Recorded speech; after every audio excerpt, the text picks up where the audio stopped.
Hello and welcome to Sky Movies News. Coming up on this week's show, the gloves are off and the claws are out as Judi Dench and Cate Blanchett go head-to-head in Brit drama Notes on a Scandal.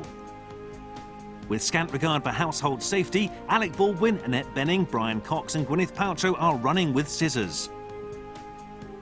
The Rock separates the men from the boys as Gridiron Gang kicks off.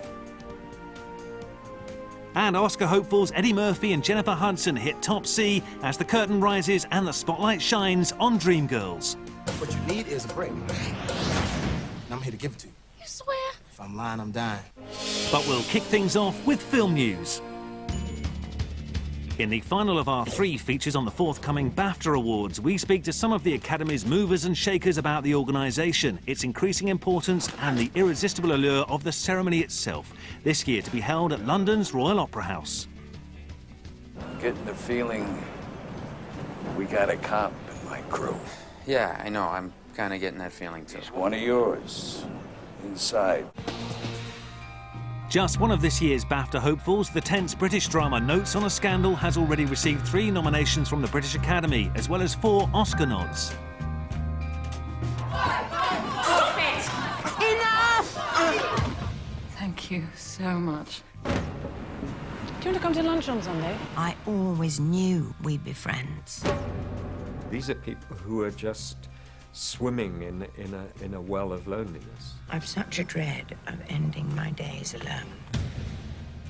The way the 2 characters go into such mortal combat is, I think, thrilling, and was thrilling to perform. You think this is a love affair? Please don't diminish. Oh, What?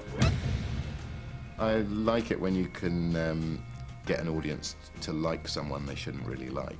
You've cost me my family. History teacher Barbara Covett leads a solitary life, but her world changes when she befriends the school's new art teacher, Sheba Hart.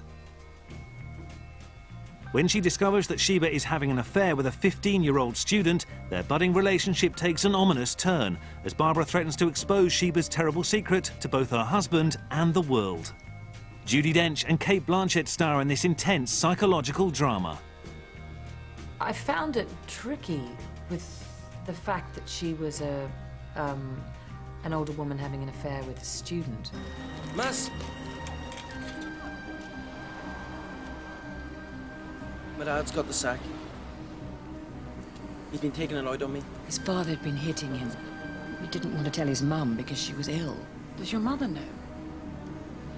Kidney disease. It's taken months for an operation. He was so vulnerable. I guess if I was a 15-year-old boy, I'd be thrilled to have an affair with a beautiful 35-year-old woman, but if I was the parent of that 15-year-old boy, I would be insane with anger. You're beautiful, miss. You don't know how beautiful you are.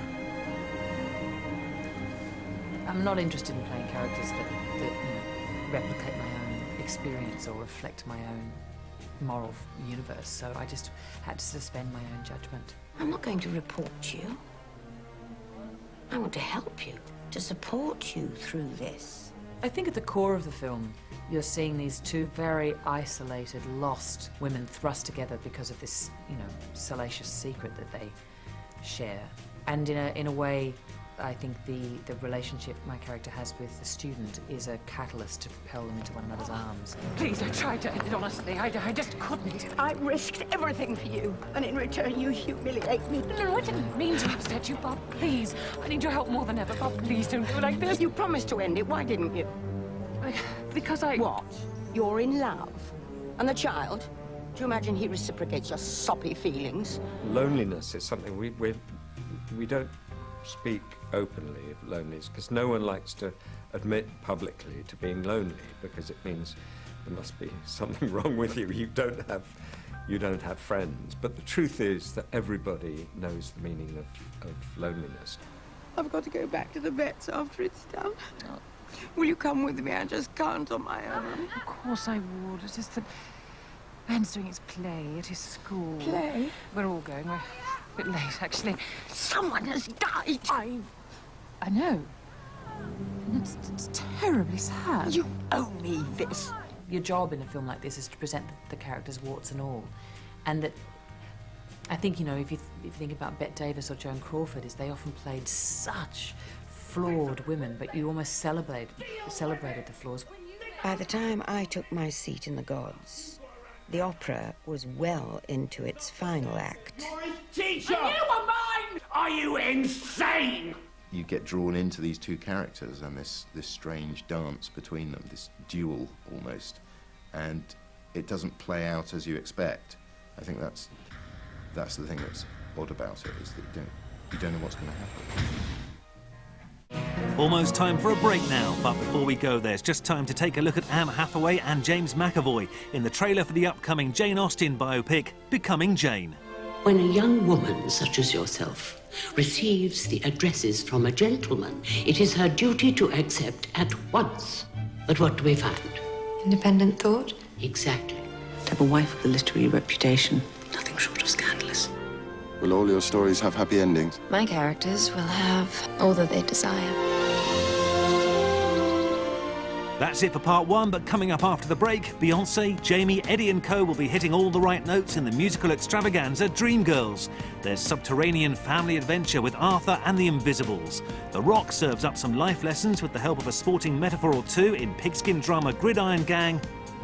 And we'll flame on with the spectacular first trailer for comic book sequel Fantastic Four: Rise of the Silver Surfer. Don't go away.